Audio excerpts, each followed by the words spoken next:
უმაღლეს საკანონმდებლო ორგანოში პრეზიდენტ გიორგი მარგველაშვილის პირველი გამოსვლა იწყება. პრეზიდენტი დეპუტატების წინაშე 40 წუთიანი მოხსენებით წარსდგება. ჩვენ პირდაპირ ეთერში ვრთავთ პარლამენტს.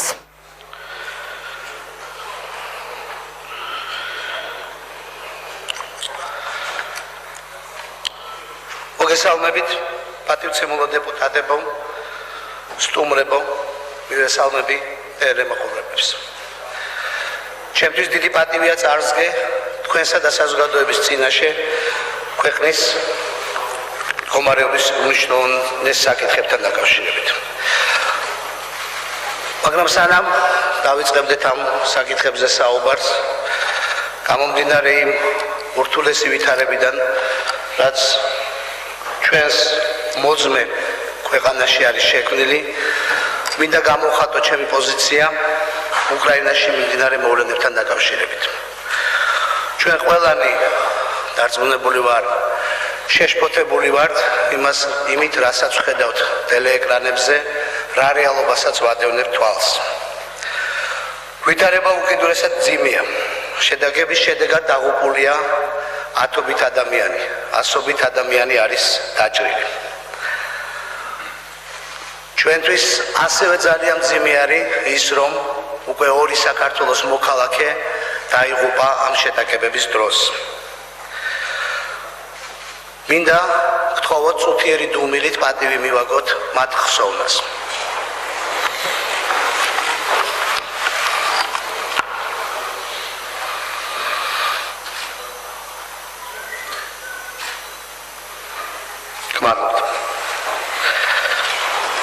უკრაინაში ხელისუფლებამ გამოიყენა ძალა თავისი მოქალაქეების წინააღმდეგ. გადავიდა იმ ზღვარს, რომლის გადასვლაც დაუშვებელია ნებისმიერი ხელისუფალისათვის. ეს პროტესტი დაიწყო სწორედ იმიტომ, რომ ხელისუფლებამ შეაჩერა ევროპასთან ასოცირებული ხელშეკრულების ხელმოწერა. სამწუხაროდ იმის ნაცვლად, რომ უკრაინის ხელისუფლებას გაეღმავებინა პოლიტიკური დიალოგი, მოხდა ძალადობის გამოყენება. უკრაინის ხელისუფლებას უნდა ეხმარა ყველა ღონე იმისთვის, რომ საზოგადოება გაერთიანებინა და არ დაეპირისპირებინა ერთმანეთთან.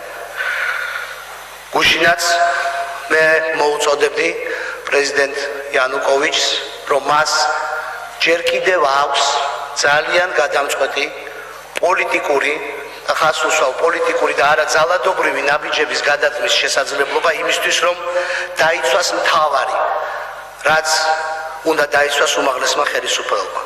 ერთდროულად თითოეული ინდივიდუალური ადამიანის სიცოცხლე და ამავე დროს ქვეყნის მთლიანობა და ერთიანობა. მიმაჩნია, რომ ეს შესაძლებლობა ჯერ კიდევ არ არის დაკარგული, რომ ევროპის ლიდერების აქტიური ჩართულობა ამ პროცესში ტოვებს იმის შესაძლებლობას, რომ მიღწეულ იქნას პოლიტიკური კონსენსუსი და ევროპელი ლიდერების თაოსნობით წამოწყებული პროცესებმა უკრაინის საზოგადოება მიიყვანოს ამ პრობლემის მშვიდობიან გადაწყვეტამდე. მინდა დაუბრუნდე ჩვენ ქვეყანას და კიდევ ერთხელ ხაზი გაუსვა, რომ ჩემთვის პატივია ის, რომ მე გამოვდივარ თქვენს წინაშე, გამოვდივარ საზოგადოების წინაშე და ასევე მნიშვნელოვანი არის ის დამთხევა, რომ ეს ხდება 21 თებერვალს, პირველი საქართველოს კონსტიტუციის დღეს და იმ დღეს, რომლის 2 წლის წინ ბიძინა ივანიშვილმა კოალიცია ქართული ოცნება წარმოუდგინა საზოგადოებას. უპირველესად მინდა დაუდასტურო ჩემი პატივისცემა ამ პარლამენტს, მადლობა უთხრა მის თავმჯდომარეს და თითოეულ დეპუტატს იმ სამუშაოსთვის, რომელიც იქნა გაწეული გასული წელიწადნახევრის განმავლობაში. 2013 წელს ნოემბერში ამოქმედა ახალი კონსტიტუცია, რომლის ფარგლებშიც შეიცვალა პრეზიდენტის უფლებამოვალეობები, შესაბამისად ჩემი გამოსვლაც და მიმართვის შინაარსიც შეცვლილია. 2013 წელს არჩეული პრეზიდენტი არ არის, როგორც მანამდე იყო ყველასა და ყველაფრის ხელმძღვანელი, არამედ სრულიად განსაზღვრულ ახალ უფლებამოსილებებს ახორციელებს. კონსტიტუციის ახალი რედაქციის დაფუძნებისას მის პრაქტიკაში გატარებისას მნიშვნელოვანი ესეა გვახსოვდეს, რომ ჩვენ ვაფუძნებთ ახალ პრაქტიკას, ახალ ტრადიციებს, იმას, რაც მომავალშიც იმოქმედებს მომავალ ხელისუფლებზე. ამიტომ მე მინდა რომ ჩვენ ამ პროცესში ვიყავთ უაღრესად პრინციპულნი და ფრთხილად შევქმნათ ახალი კონსტიტუციური წონასწორობა და ძალაუფლების შტოებს შორის სწორი ბალანსი. ახალი პრეზიდენტი გამომდინარე მისი არჩევის წესიდან და საკითხთა წრიდან, რომელიც მის გადაწყვეტის კომპეტენციაში არის, მნიშვნელოვან პასუხისგებლობას ტვირთულობს. პირველ ყოვლისა ეს გამომდინარეობს იქედან, რომ ის არის საყოველთაო საარჩევნო უფლების საფუძველზე პირდაპირ არჩეული ხელისუფლების პირი. ხელისუფლების წყარო ხალხი პრეზიდენტს ანიჭებს სახელმწიფოს მეთაურის, ქვეყნის ერთიანობისა და ეროვნული დამოუკიდებლობის გარანტის, სახელმწიფოს ორგანოთა ნორმალური ფუნქციონირების უზრუნველყოფელი ინსტიტუტის, სამხედრო ძალების, უმაღლესი მთავარსარდლისა და საგარეო ურთიერთობებში ქვეყნის წარმომადგენლის მანდატს. შესაბამისად, კონსტიტუციითვე განსაზღვრული არის პრეზიდენტის ინსტიტუტის დამოკიდებულება ხელისუფლების სხვადასხვა შტოებთან მიმართებაში. პარლამენტთან მიმართებაში პრეზიდენტს აქვს კანონის ხელმოწერა გამოქვეყნების ან ვეტოს უფლება. აღმასრულებელ ხელისუფლებასთან მიმართებაში, რომელისგანაც პრეზიდენტი ამ კონსტიტუციით უკვე გამიჯნულია, მას საკითხთა მთავრობის ხდომაზე დაყენებისა და ამ საკითხთა განხილვაში ეროვნული უშიშროების საბჭოს მდივანთან მონაწილეობის უფლება გააჩნია. სასამართლო ხელისუფლებასთან მიმართებაში პრეზიდენტი ნიშნავს საკონსტიტუციო სასამართლოს წევრთა მესამედს, პარლამენტის წინაშე წარადგენს უზენაესი სასამართლოს თავმჯდომარესა და ყველა მოსამართლის კანდიდატურას, მონაწილეობს იუსტიციის საბჭოს დაკომპლექტების პროცესში. პრეზიდენტს აგრეთვე გააჩნია მნიშვნელოვანი ვალდებულებები სახელმწიფო თავდაცვისა და უსაფრთხოების საქმეში. ის ხელმძღვანელობს და ნიშნავს ეროვნული უშიშროების საბჭოს მდივანს. მთავრობასთან შეთანხმებით თანამდებობაზე ნიშნავს და თანამდებობიდან გადააყენებს საქართველოს შეიარაღებული ძალების გენერალური შტაბის უფროს სხვა ხელმძღვანელებს, ამტკიცებს სამხედრო ძალების სტრუქტურას. პრეზიდენტი აცხადებს და აუქმებს საომარსა და საგანგებო მდგომარეობას, რაც გულისხმობს მის არა მხოლოდ კრიზისების დროს, არამედ მშვიდობიანობისასაც მის განსაკუთრებულ კომპეტენციას სამხედრო ძალებთან მიმართებაში. შეგვიძლია შეჯამების სახით ვთქვათ, რომ სტაბილურ არაკრიზისულ ვითარებაში პრეზიდენტის ხელისუფლების შტოთა შორის ბალანსის, ხოლო კრიზისულ ვითარებაში, მაშინ როდესაც არის დაპირისპირება პარლამენტსა და მთავრობას შორის, სიტუაციის განმუხტვის ერკეთს ფლობს, ხოლო საომარი და საგანგებო მდგომარეობის შემთხვევაში მმართველობით ფუნქციებს ახორციელებს. ჩვენ ამას ხაზს უსვამთ, იმიტომ რომ ვიცით, რომ უკვე მუშაობს საკონსტიტუციო კომისია, რომლის მიზანიც არის არსებული კონსტიტუციის მოდელის დახვეწვა. ჩვენ გვინდა ხაზი გაუსვათ იმას, რომ არსებული მოდელი სავსებით საკმარისი საფუძველია წონასწორობის სამართლებრივი სისტემის დანერგვისათვის. ჩვენ გვინდა ხაზი გაუსვათ იმას, რომ არც ერთი შტო ამ მოდელში არ არის დამძიმებული ხელისუფლების განსაკუთრებით ხელისუფლებით იმისთვის, რომ სხვა შტოები დააკრინოს. არამედ არსებული მოდელის ჩასწორებით სრულიად შესაძლებელია სავსებით დაბალანსებული კონსტიტუციის შემუშავება. ამას მე ხაზს უსვავ, იმიტომ რომ უზენაესი კანონის მდგრადობა არის მნიშვნელოვანი წინაპირობა პოლიტიკური მდგრადობისა და ამ თვალსაზრისით ჩვენ მიგვაჩნია, რომ კონსტიტუცია წამდაუწომ არ უნდა იცვლებოდეს. ამ თვალსაზრისით ჩემი პრიორიტეტი იყო და არის ვიხემძვანელობ მხოლოდ კონსტიტუციით, გადავდგა ფრთხილი, მაგრამ პრინციპული ნაბიჯები ხელისუფლების სხვადასხვა შტოებთან მიმართებაში. ჩვენ უნდა გავხსოვდეს, რომ ჩვენი გამოწვევა არის დღეს ავაგოთ ხელისუფლების წონასწორობით ისეთი სისტემა, რომელიც უზრუნველყოფს საქართველოს სტაბილურ განვითარებას. ამდენად იმ ისტორიული მომენტიდან გამომდინარე, რომელშიც ჩვენ ვიმყოფებით და იმ ვალდებულებებიდან, რომელიც მე გამაჩნიანება მომეცით, წარმოგიდგინოთ ჩემი ორი ხედვა იმისა, სად ვიმყოფებით და როგორ უნდა განვითარდეთ. პირველ რიგში მე მინდა აღვნიშნო, რომ დღეს ჩვენი მიზანია ავაშენოთ ქართული სახელმწიფო საქართველოს მოქალაქეებისათვის.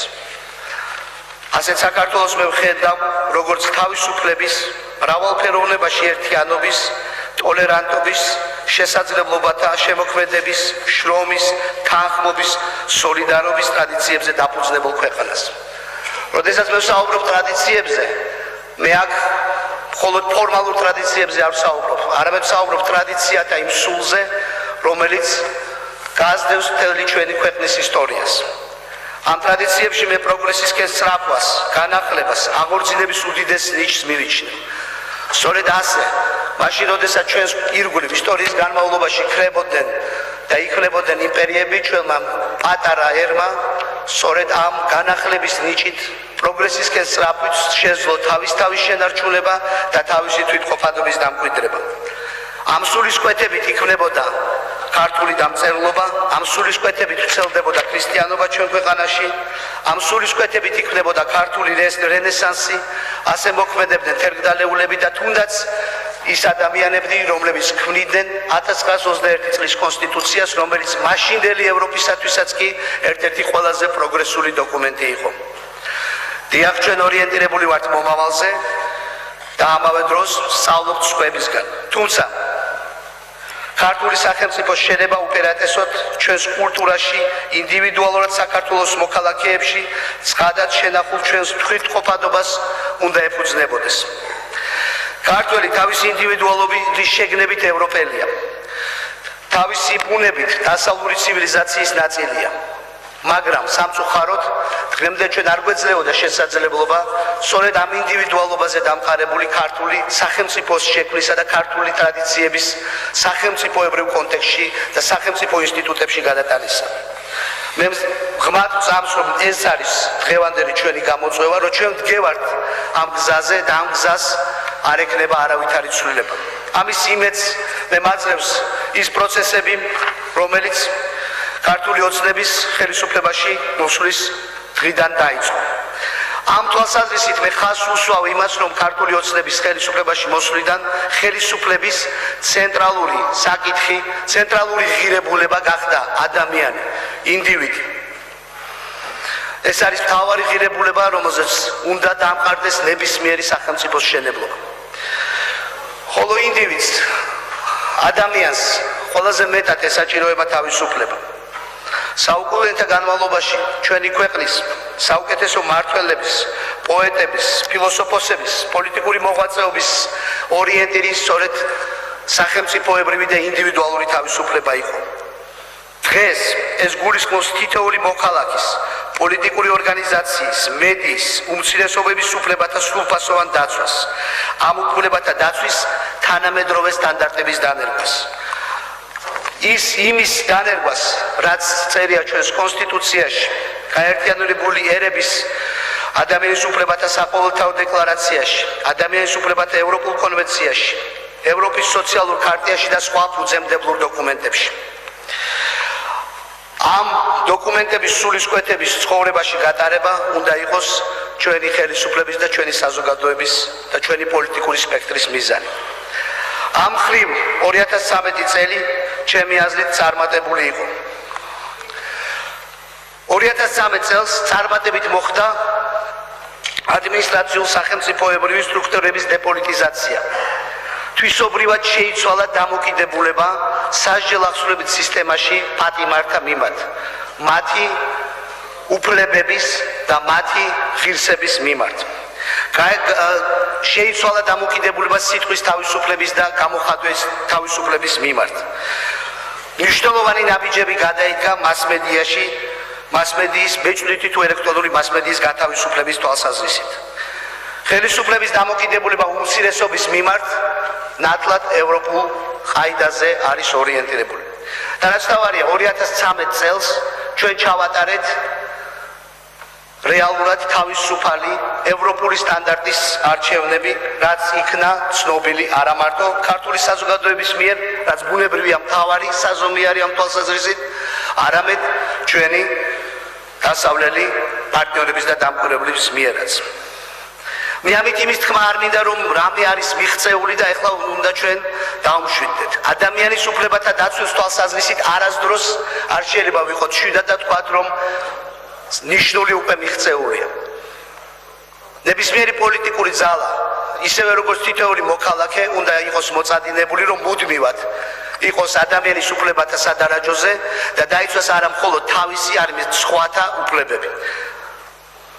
ამ ხრივ ძალიან მნიშვნელოვნად მიმაჩნია მართლმსაჯულების სისტემაში განხორციელებული რეფორმა. იუსტიციის სამინისტროს ინიციატივით განხორციელდა რეფორმის პირველი ეტაპი. ამ პირველი ეტაპის ფარგლებში იუსტიციის უმაღლესი საბჭოს წევრების არჩევის დემოკრატიული წესი იქნა შემოღებული, რომელსაც ხარი დაუჭირა და რომელიც აღიარა ვენეციის კომისიამ. მომავალში განხორციელდება შემდეგი ეტაპი, რომლის შედეგადაც მოსამართლე იქნება ბევრად უფრო დამოუკიდებელი და ბევრად უფრო დაცული. კონსტიტუციის მიხედვით მე უკვე დავნიშნე იუსტიციის საბჭოს ერთი წევრი. ჩემი კომპეტენციის ფარგლებში თანამშრომლობ იუსტიციის სამინისტროსა და უზენაეს სასამართლოსთან. ამავე დროს მინდა ხაზი გაუსვა იმას, რომ ამ სისტემის წინაშე დგას სერიოზული გამოწვევა. პირველ რიგში ეს არის სასამართლო ხელისუფლების მიმართ დობის ამაღლება, ხოლო მეორე მხრივ ეს არის გამოძიების პროცესში მხარეების თანასწორობის პრინციპის სრული უზრუნველყოფა და მისი სიცოცხლეში დანერგვა. თავისუფლების ერთ-ერთი მთავარი ადამიანი ღირებულებების თავისუფლების სრულფასოვანი განხორციელება ხდება არა მხოლოდ მაშინ, როდესაც ადამიანები დაცულები არიან ზეწოლისგან. არამედ თავისუფლება ხორციელდება მაშინაც, როდესაც თითოეული მოქალაქე ჩართულია და თანამონაწილეა ქვეყნის მმართველობის პროცესისა. ამ ხრივ უმნიშვნელოვანესი არის თვითმმართველობა, რადგანაც თვითმმართველობა ის პირველი გაჩერებაა, როდესაც ინდივიდუალური ადამიანი ეხება დემოკრატიულ პროცესებს, ეხება დემოკრატიულ სისტემას და ხედავს თუ რა სარგებელი არის ამ სისტემაში. მივესალმები იმას, რომ პარლამენტმა თვითმმართველობის კოდექსი მიიღო და ამ რეფორმამ კოდექსის სახე შეიძინა. თუმცა თქვენ იცით, რომ რეფორმა კოდექსის მიღებით მხოლოდ იწყება და შესაბამისად 2014 წელს ჩვენს წინაშე დგას უმნიშვნელოვანესი ამოცანა, არა მხოლოდ ჩავატაროთ თვითმმართველობის არჩევნები, არამედ რეალურად ავამუშავოთ თვითმმართველობის სისტემა. მივესალმები იმას, რომ მერები და გამგებელები ახლა უკვე პირდაპირ წესით იქნებიან არჩეულები. ხაზი მინდა გაუსვა იმას, რომ 2014 წლის თვითმმართველობის არჩევნები უნდა იყოს თვისობრივად უკეთესი და არა ნაკლები 2013 წელს ჩატარებული საპრეზიდენტო არჩევნებისა. ეს უმნიშვნელოვანესი პოლიტიკური გამოწვევაა, რომლის შედეგადაც ჩვენ რეალურად დავასრულებთ 2012 წელს დაწყებულ პროცესს დემოკრატიის კონსოლიდაციისა ჩვენ ქვეყანაში. აქვე მინდა მოგახსენოთ, რომ გამომდინარე იქიდან, რომ პოლიტიკურმა ძალებმა, სადამკვირვებლო მისიებმა, საზოგადოებამ არ გაიგოს უცებ არჩევნების შესახებ, არამედ დაიწყოს არჩევნებისთვის დროული მზადება, მინდა მოგახსენოთ, რომ არჩევნები დაინიშნება მიმდინარე წლის 15 ივნისს. შესაბამის განკარგულებას მე მოვაწერ ხელს იმის მერე, რაც თქვენ პარლამენტი მიიღებთ საარჩევნო კოდექსს. თვითმმართველობა უმნიშვნელოვანესი არის ჩვენნაირი ეთნიკურად და რელიგიურად მრავალფეროვანი ქვეყნისათვის.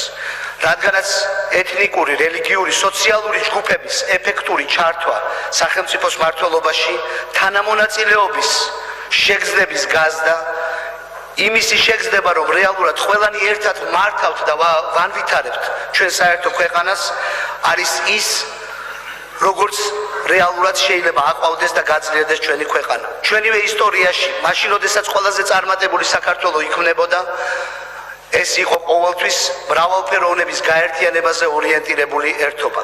ასე ქმნიდა გაერთიანებულ ძლიერ საქართველოს ჩვენი ყველაზე ძლიერი მეფე და დიდი მეფე დავით აღმაშენებელი. ამ ტრადიციებზე ხორციელდებოდა და ვითარდებოდა ჩვენი კულტურა. ამიტომაც ჩვენ ქვეყანაში საუკუნეების განმავლობაში ცხოვრობენ და თანაარსებობენ სხვადასხვა კონფესიების, სხვადასხვა რელიგიური შეხედულებების, სხვადასხვა ეთნიკური წარმოშობის ადამიანები. ეს ხორციელდებოდა ქრისტიანულ ქვეყანაში. დიახ, შემწყნარებლობა უპირველესად სწორედ ქრისტიანული ფასეულობა და ტრადიციაა. მართლმადიდებლური ეკლესიის როლი, რომელიც ხაზგასმულია ჩვენს კონსტიტუციაში, მნიშვნელოვანია ჩვენს სულიერ და საზოგადოებრივ ცხოვრებაში. ეს როლი ყვავის და ვითარდება სწორედ ქართული ტრადიციების და ქართული ტოლერანტობის ფარგლებში. მე მინდა ხაზგასმით აღვნიშნო, რომ ჩემთვის აღმაფრთოვანებელია საქართველოს მართლმადიდებლური ეკლესიის ხელმძღვანელის პოზიცია, როდესაც საქმე ეხება ეთნიკურ ან რელიგიურ ჩაგვას. მე მინდა გავიხსენო ის სიტყვები, რომელიც პატრიარქმა წარმოთქვა ერთი ჯგუფის მიერ მუსლიმ მოქალაქეებთან დაკავშირებით, როდესაც ისინი იყვნენ დაჩაგრული. თუ რაიმე სახის შეზღუდვა ექნება თბილისში ჩამოვიდნენ და ლოცვა მუსლიმანური წესით საპატრიარქოში აღავლინონ. ეს არის ის პოზიცია, რომელიც ნამდვილად ჩვენ ქართულ ტოლერანტობის ტრადიციას აგრძელებს. მრავალფეროვნებაში და ტოლერანტობაში მე ბუნებრივია ვგულისხმობ არა მხოლოდ ეთნიკურ და რელიგიურ საკითხებს, არამედ პოლიტიკურ შეხედულებათა მრავალფეროვნებასაც. ჩვენ ვაშენებთ და უნდა გავაგრძელოთ შენებლობა მრავალ პოლიტიკური, სხვადასხვა პოლიტიკური შეხედულებების საზოგადოებისა, იქ სადაც პოლიტიკური ძალები და პოლიტიკური პარტიები ერთმანეთს ეკიშფებიან, ერთმანეთს ეკონკურენტებიან უფრო სწორედ ხალხის პოზიციის და მხარდაჭერის მოსაპოვებლად. ამ თვალსაზრისით მე ვიცი, რომ უმცირესობის მხრიდან არსებობს სერიოზული კრიტიკა, მაგრამ მინდა გითხრათ, რომ შარშან ჩვენ შევძელით ერთის მხრივ გაგვეძლო იმისთვის, რა მოთხოვნაც იყო ქვეყნის შიგნიდან და გამოდროს გაგვეძლო იმ წნეხისგან, რაც იყო გარედან და არც ერთი მომენტით არ გადავხრილიყავით პოლიტიკური დევნის ან პირიქით პოლიტიკური ნიშნით შემწყნარებლობის მიმართ. ის პროცესები, რომლებიც განხორციელდა საქართველოში, სამართლებრივი პროცესები იყო და არის საფუძველი სამართლებრივი სახელმწიფოს აშენებისა.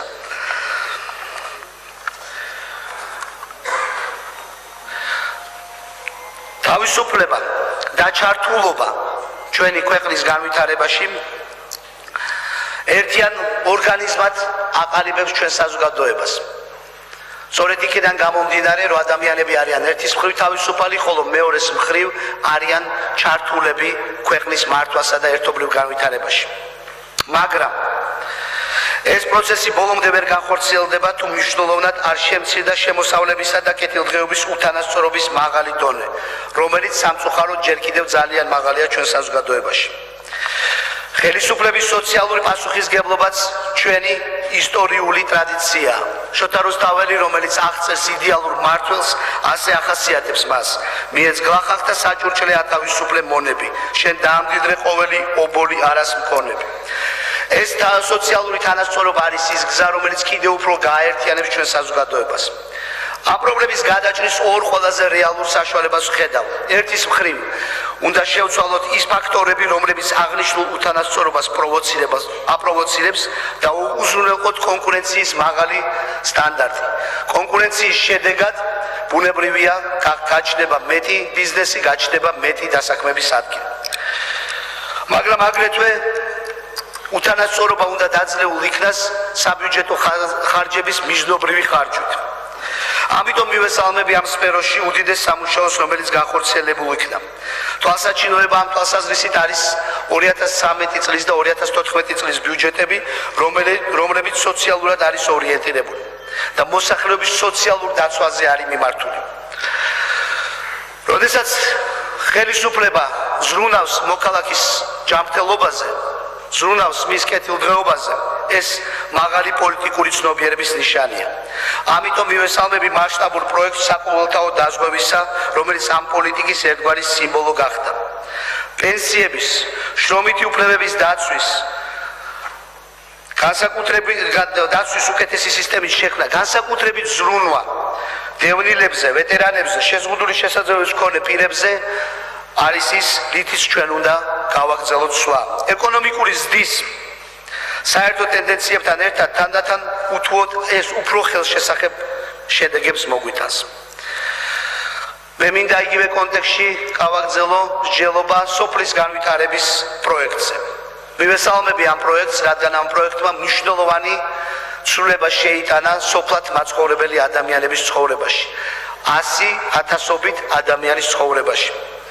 ამ პროექტის შედეგად სოციალურად ბევრი ოჯახი წელში გაიმართა და შეიქმნა შესაძლებლობა იმისა, რომ მცირე და საშუალო ბიზნესი სოფლად რეალურად გაძლიერდეს და გახდეს რეალურად მომუშავე. ეს პროექტი მოსახლეობის უდიდეს მხარდაჭერას იჭერს. მხარდაჭერა არის მოსახლეობას. ამ პროექტის შედეგად სრულიად შესაძლებელია დაიწვიოს ის შიში, რომელიც არსებობდა ხვალინდელი დღის მიმართ. გაჩნდეს ის ოპტიმიზმი, რომლითაც ჩვენი ქვეყნის მომავალი მშენებლობა უნდა გავაგრძელოთ. ოპტიმიზმი ბუნებრივია ცოდნის და საკუთარი უნარების გამოყენებას ეფუძნება. ჩვენი ხალხის ნიჭიერება არის ის ერთ-ერთი მთავარი კაპიტალი, რომელზეც ოდითგანვე იზრდებოდა და ვითარდებოდა ჩვენი კულტურა. განათლება და მეცნიერება ჩვენი ერთ-ერთი მთავარი savizito ბარათი იყო, როდესაც ჩვენს ქვეყანას, ჩვენ სამშობლოს მსოფლიო რუკაზე წარმოვაჩენთ. გელათისა და იხალთოს აკადემიები ის უძველესი საგანმანათლებლო კერებია, რომლითაც ჩვენ ვამაყობთ. ამიტომ მივესალმები განათლების სისტემაში განხორციელებულ რეფორმებს, ხელმისაწვდომი და ხარისხიანი განათლების მიმართ. მივესალმები ამ რეფორმების გაგრძელებას დასავლური სტანდარტების განათლების სისტემის შესაქმნელად. ამასთან ერთად საქართველოში და ყველგან მსოფლიოში ადამიანები მაშინ არიან თავისუფალნი, როდესაც საკუთარი თავის რეალიზაციის საშუალება აქვთ. ეს კი მხოლოდ ეკონომიკურად გამართულ საზოგადოებაში არის შესაძლებელი. ჩვენ ვიცით, რომ 2013 წელი იყო რთული, რადგან ამ პერიოდში იყო გარდამავალი პერიოდი.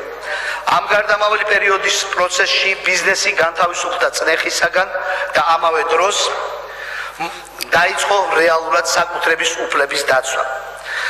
ბუნებრივია, ბიზნესი, რომელიც შედარებით მთხალია ამ შემთხვევაში, იყო გარკვეული შეკავება ინვესტირების თვალსაზრისით, რამაც რეალურად ქვეყნის ეკონომიკური ზრდა შეანელა.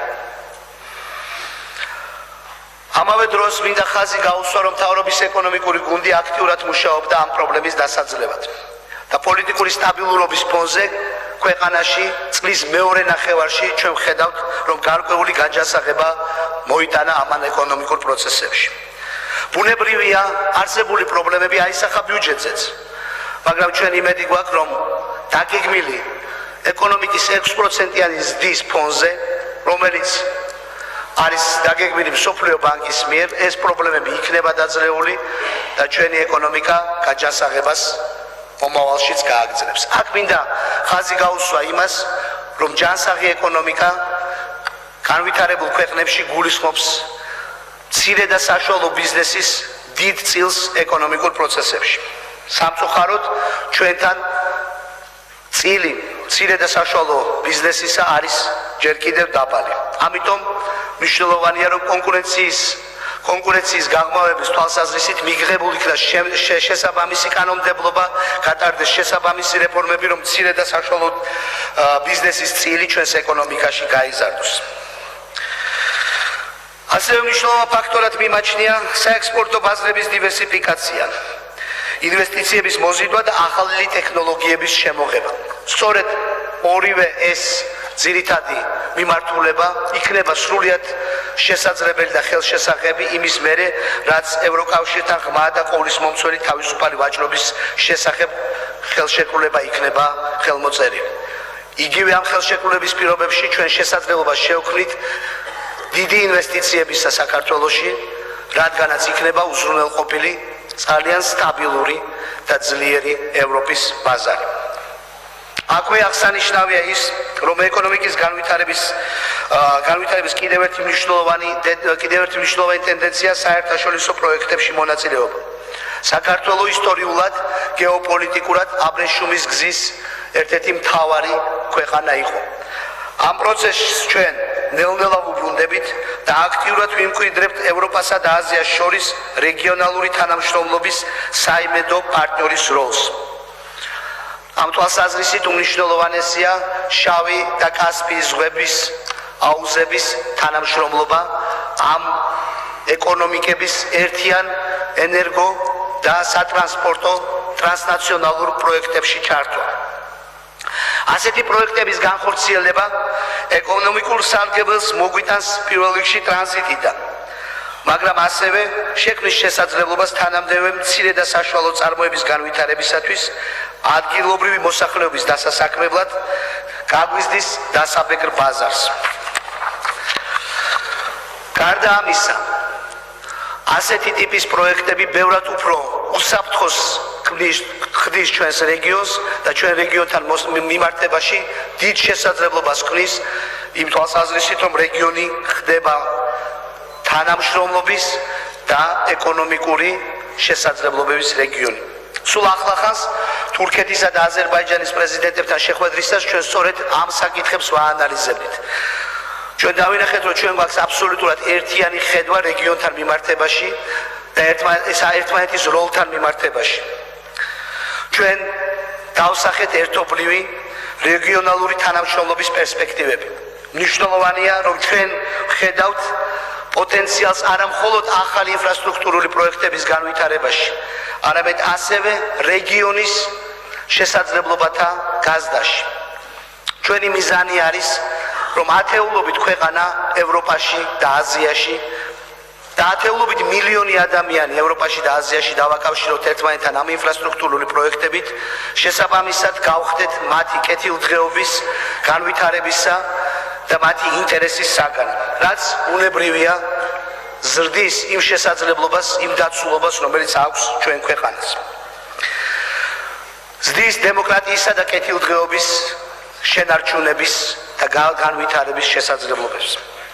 დემოკრატიასა და კეთილდღეობას კი ეკონომიკური წინსვლა და წლიდან წლამდე მაღალი ტემპის შენარჩუნება სჭირდება. განვითარებული ამისთვის საჭირო არის გაბედული ნაბიჯები და რაც მთავარია კოორდინირებული ეკონომიკური ხედვა. ჩვენ ვიცით, რომ ხელისუფლების ეკონომიკურმა გუნდმა უკვე გამოაქვეყნა თავის ეკონომიკური ხედვის პირველი ვარიანტი. მე მივესალმები ამ ხედვის დეტალურ ანალიზს, მის დახვეწას და იმას, რომ საბოლოოდ დახვეწილი დოკუმენტით ქვეყანა განვითარდება და გადაჭრის იმ ეკონომიკურ სირთულეებს, რომელიც ჩვენს წინაშე დგას. სწორედ ამ ეკონომიკური სირთულეების გადაჭრა შექმნის მეტ სამუშაო ადგილს და გადაწყვეტს ჩვენს ერთ-ერთ მთავარ პრობლემას 10,000-ობით ქართველის სამშობლოში დაბრუნების საკითხს. სტაბილური განვითარებისა და ეროვნული უსაფრთხოების მთავარ პრობლემად კიდევ რჩება დარღვეული ტერიტორიული და საზოგადოებრივი მთლიანობა. 2013 წლის მარტში ამ პარლამენტმა მიიღო რეზოლუცია, რომლის მიხედვითაც ყველაზე მტკივნეული პრობლემები ჩვენი ტერიტორიული მთლიანობისა გადაწყდა, რომ უნდა იქნას მოგვარებული მშვიდობიანი გზით. ის რომ ამ პრობლემების მოგვარება სწორედ მშვიდობიანი გზით უნდა განხორციელდეს და დიპლომატიური საშუალებებით განხორციელდეს, უმნიშვნელოვანესია და ამ კურსის უცვლელობის შეცვლა უმნიშვნელოვანესია. ეს კურსი ეფუძნება სახელმწიფო სუვერენიტეტის, საზღვრების ურღვეობის, არაღიარების პოლიტიკის გაძლიერებისა და ქვეყნის დეოკუპაციის პრინციპებს. ამ კურსის გაგრძელების პროცესში ერთ-ერთი მთავარი საკითხი, ერთ-ერთი მთავარი თემა, რომელიც ჩვენს მიერ იქნება გადასაჭრელი, იქნება დევნილებისა და ლტოლვილების უპირობა და უსაფრთხო და ღირსეული დაბრუნება. უმნიშვნელოვანესია, რომ გააქტიურდეს გაეროსა და ეუთოს როლი ამ პროცესში და ეს ხალხი დაუბრუნდეს, ჩვენი თანამემამულეები დაუბრუნდნენ თავიანთ საცხოვრებელ ადგილებს, საიდანაც იქნენ გამოდევნილნი. აქვე მინდა აღვნიშნო, რომ არაღიარების კურსი არ ნიშნავს იზოლაციას. თანამოქალაქეებს, რომლებიც ცხოვრობენ აფხაზეთში და ცხინვალის რეგიონში, უნდა მივცეთ შესაძლებლობა საქართველოს ევროპული კურსიდან მიიღონ პირდაპირ სარგებელი.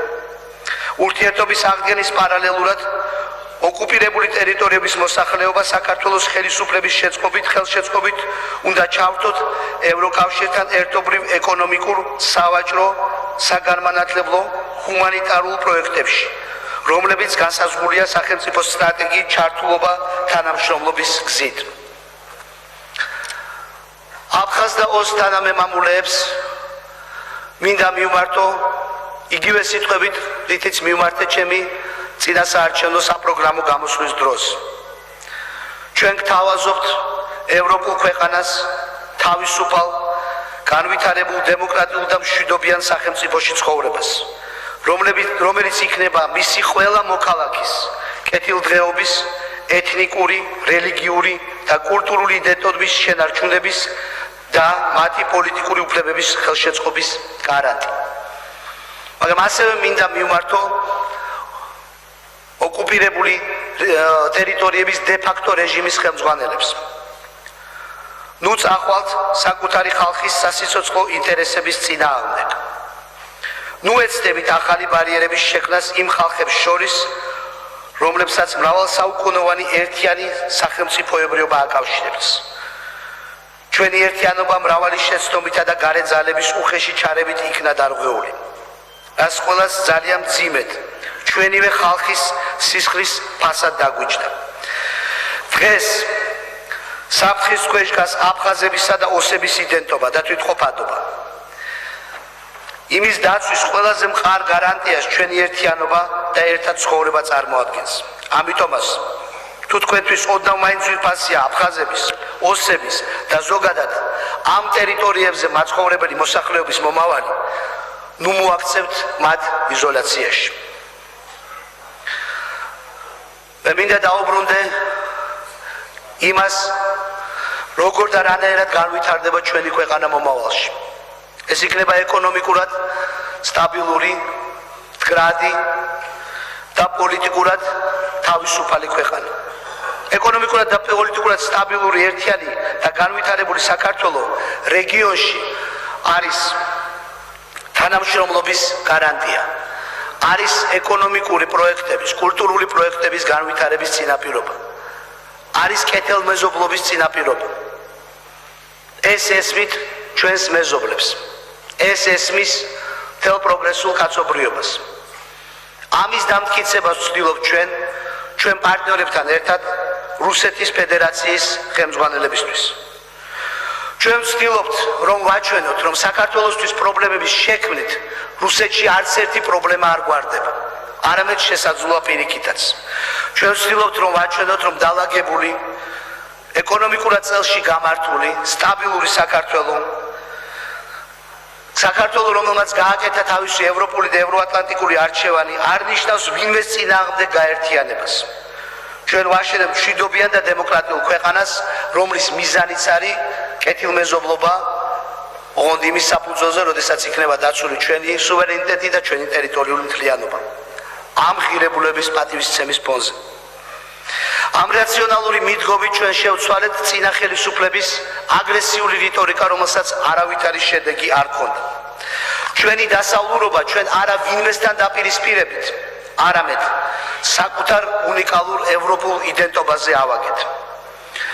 ამ პროცესში ჩვენ დავიწყეთ შარშან დიალოგის ახალი ფორმატი გავხსენით რუსეთთან, რომელშიც იყო საუბარი ეკონომიკურ და კულტურულ საკითხებზე. ჩვენ მიგვაჩნია, რომ ამ პროცესში გარკვეული წინსვლა შეიმჩნეოდა. თუმცა მართულ ხარჯების შენებლობამ და 11 კილომეტრიანი საზღვრის ზონის გადაწევამ ამ პოზიტივს სერიოზული ზიანი მიაყენა. ამავე დროს ჩვენ კვლავ აცხადებთ მზადყოფნას გავაღმავოთ ჩვენ პარტნიორებთან ერთად რუსეთთან დიალოგი ევროპულ და ევროატლანტიკურ სტრუქტურებში ინტეგრაციის პარალელურად. საქართველოს ეროვნული ინტერესების, საერთაშორისო აღიარებული საზღვრების, ტერიტორიული მთლიანობისა და სუვერენიტეტის პრინციპების სრული პატივისცემის გათვალისწინებით. ამ პრინციპებზე დაფუძნებით ვაპირებთ ჩვენ გადავჭრათ ეს ურთულესი პრობლემები. ჩვენ ვიცით, რომ ეს ძალიან რთული გზა არის, მაგრამ ამავე დროს ეს ერთადერთი გზაა. საქართველო, ჩვენი ქვეყანა, ხშირად ყოფილა სხვადასხვა იმპერიების მიერ დაპყრობილი.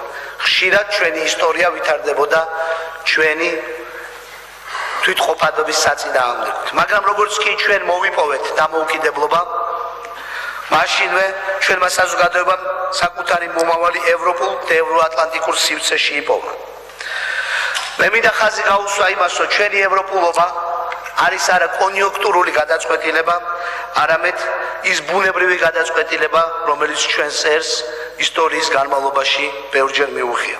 ჯერ კიდევ ძველი ბერძნები ჩვენ გვაღიარებდნენ ევროპულ ერად. ქრისტიანულ-იუდეური კულტურის ნაწილი ჩვენ არა მხოლოდ ვიყავით, არამედ აგრეთვე ვქმნიდით ამ კულტურას. ამიტომაც ევროპა ჩვენი ოჯახია, ჩვენი ღირებულებებია, ჩვენი მომავალია. ამავდროულად ის ჩვენი თვითყოფადობის შენარჩუნების საუკეთესო გარანტიაცაა. პოსტსაბჭოური ქვეყნიდან ევროპულ სახელმწიფომდე ასეთია დღეს ჩვენი ისტორიული პოლიტიკური მისია.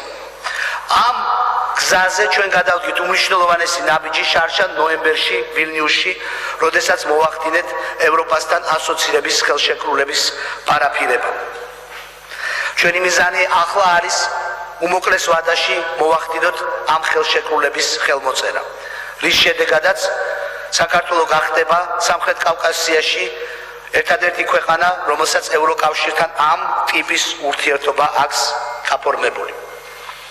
ვილნიუსში ევროპელ ლიდერებთან შეხვედრების დროს მე დავინახე, რაოდენ დიდია ის მხარდაჭერა, რაოდენ დიდია ის გულშემატკივრობა, რომლებთაც ევროპელი ქვეყნების ხელმძღვანელები გულშემატკივრებენ საქართველოს და მის ევროპულ არჩევას. ამიტომაც მე, როგორც სახელმწიფოს მეთაური, სრული წმენით ვაცხადებდი და ვიმეორებ, საქართველოში ევროპული არჩევანი არასდროს გადაიხედება. არასდროს საქართველოში საზოგადოება და პოლიტიკური სპექტრი არ დაუპირისპირდება ერთმანეთს ამის გამო. და კიდევ ერთხელ არა იმიტომ, რომ ეს მაინც და მაინც პოლიტიკური სპექტრის არჩევანია, არამედ იმიტომ, რომ ეს არჩევანი გაკეთებულია ჩვენი წინაპრების მიერაც. და ამ გზაზე ჩვენ ძალიან მტკიცედ ვდგევართ.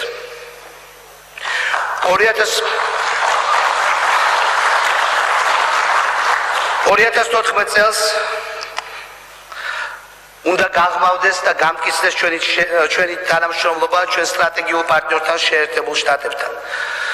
ამ თვალსაზრისით ჩვენ მოქმედებთ სტრატეგიული ქარტიის ფარგლებში, რომლის შესაძლებლობები ჯერ კიდევ არ არის ამოწურული და რომელსაც კიდევ დიდი შესაძლებლობები აქვს, პერსპექტივა აქვს. საგრძნობლად ვითარდება თანამშრომლობა თავდაცვის სფეროში.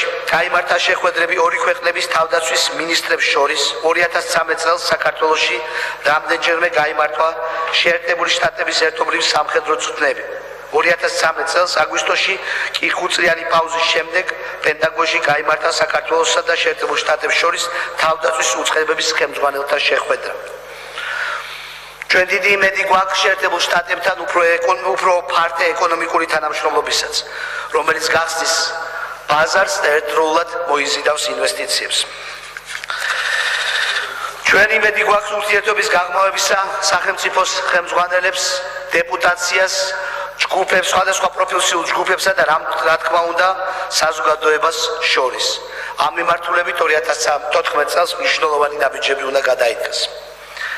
აქვე მინდა აღვნიშნო სტაბილური და უსაფრთხო საქართველოს მშენებლობა ნატოს პროცესში, შენებლობის მომავალს ნატოს პროცესში ვხედავ. დაცული მოქალაქე, დაცული საზოგადოება, დაცული სახელმწიფო, ეს არის ნატოს უმთავრესი სტანდარტი, რომლის მიმართულებითაც უნდა განვითარდეს კიდევაც ჩვენი თავდაცვის უნარიანობა. 2013 წელი მნიშვნელოვანი იყო ამ თვალსაზრისით, ნატოსთან დაახლოების თვალსაზრისით. ჩვენი ვიყავით მიღებული ნატოს სწრაფი რეაგირების ძალებში და საუკეთესო შეფასებები მივიღეთ 2013 წლის ეროვნული პროგრამის შესრულებისათვის. აქვე ხაზგასასმელი და აღსანიშნავია ნატოს სამხედრო კომიტეტის ვიზიტი საქართველოში. ეს ხაზს უსვამს ჩვენი თანამშრომლობის განსაკუთრებულ ხარისხს. თქვენ იცით, რომ ჩვენი ჯარისკაცები გმირულად მსახურობენ ISAF-ის მისიაში. მინდა საგანგებოდ მადლობა უთხრა მათ ამ სამსახურისთვის და საუკუნო ხსოვნა მათ, ვინც ამ სამსახურში სიცოცხლე დაკარგა. ამ მისიის შედეგად ჩვენ გვყავს 11,000-ზე მეტი სამხედრო ქვეითის სტანდარტების შესაბამისად მომზადებული ჯარისკაცი. 2014 წლის შემდეგაც ჩვენ გავაგზავნებთ მონაწილეობას ამ მისიაში და 2015 წელს ასევე ჩავერთვებით ნატოს სწრაფი რეაგირების ძალებში. ჩვენი ნატოსთან თანამშრომლობა გრძელდება იმ თვალსაზრისითაც, რომ საქართველოს შესთავაზა ალიანსს ISAF-ის ძალების ავღანეთიდან გამოყვანის თვალსაზრისით ერთ-ერთი ყველაზე მომგებიანი ოპტიმალური სატრანსპორტო გზა. და ამ თვალსაზრისით შესთავაზა ჩვენი ინფრასტრუქტურა ძალების გამოსაყვანად. 2014 წლის სექტემბერში დაგეგმილია ნატოს სამიტი.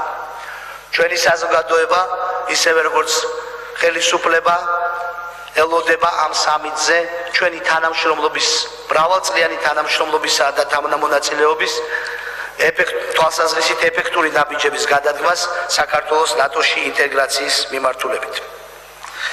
ჩვენ ასევე მზად ვართ გაეროსა და ევროკავშირის მისიებში მონაწილეობისათვის. 2013 წელს ვილნიუსში ხელი მოეწერა ჩარჩო ხელშეკრულებას ევროკავშირის კრიზისის მართვის ოპერაციებში საქართველოს მონაწილეობის თაობაზე. ჩვენ სამ ოპერაციაში მონაწილეობაზე მივიღეთ მოწვევა, რაზეც საქართველოს ხარი დაუჭირა. მინდა ხაზი გაუსვა, რომ ამ მისიებში მონაწილეობა ზრდის როგორც გლობალურ უსაფრთხოებას, ასევე ჩვენი ქვეყნის უსაფრთხოებასაც. შესაბამისად, მე როგორც საქართველოს შეიარაღებული ძალების მთავარსარდალი მიზანშეწონილად მივაჩნევ ცენტრალური აფრიკის რესპუბლიკაში ევროკავშირის სამშვიდობო ოპერაციაში საქართველოს შეიარაღებული ძალების ქვეითი ასეულის გაგზავნას და მიმართავ საქართველოს პარლამენტს ხარი დაუჭიროს აღნიშნულ გადაწყვეტილებას. დღეს საქართველოს სახელმწიფო რეალურად მაქსიმალურად ზრუნავს ჯარისკაცებზე და სათანადოდ აფასებს მათ. ეს გამოიხატება არა მხოლოდ წვრთნის, არამედ განათლების და სხვა პროფესიული უნარჩვევების განვითარების პროგრამებშიც. 2013 წელს შეიქმნა თავდაცვის სტრატეგიული მიმოხილვის ახალი დოკუმენტი, რომელიც ჩვენი შეიარაღებული ძალების განვითარების ძირითად მიმართულებებს განსაზღვრავს. საქართველოს აქვს ამბიცია გადავიდეს სრულად პროფესიულ ჯარზე. მიმდინარეობს მუშაობა ახალი ეროვნული სამხედრო სტრატეგიის შექმნას.